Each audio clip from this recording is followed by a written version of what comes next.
1 મિનિટનો કુકિંગ મંત્ર। અત્યારે મોટાભાગે આપણે ઇડલી કે ઢોસાનું ખીરું બહારથી લાવતા હોઈએ છીએ, પણ જો તમે એનો લોટ બનાવીને તૈયાર રાખો ને તો ખીરું ઘરે બનાવવું ખૂબ જ ઇઝી છે। તો આજે હું તમને એક મેઝરમેન્ટ આપી દઉં। ઇડલી કે ઢોસાનું ખીરું બનાવવા માટે જે લોટ તૈયાર કરવાનો છે એના માટે 3 કપ ચોખા લેવાના છે, અને આ 3 કપ ચોખા જે છે ને એ ઉબલા ચોખા લેશો ને કે બોઇલ ચોખા લેશો તો વધારે સરસ એનું રિઝલ્ટ મળશે। અને 1 કપ અડદની દાળ લેવાની છે।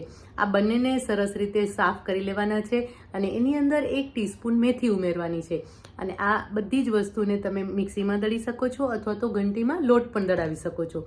આ રીતે તમે લોટ તૈયાર કરી અને રાખી શકો છો। અને જ્યારે પણ આથો નાખવાનો હોય એટલે કે ઇડલીને ઢોસા બનાવવાના હોય ત્યારે 1 કપ લોટ લેવાનો છે, અને એમાં અડધો કપ છાશ ઉમેરી લેવાની છે, અને એને સરસ રીતે મિક્સ કરી અને રહેવા દેવાનું છે। અને એમાંથી તમે ઇડલી અને ઢોસા તમારા તૈયાર કરી શકો છો। તો એકદમ સરસ ખીરું અને લોટ બંને તમારા ઘરે જ તૈયાર થઈ જશે।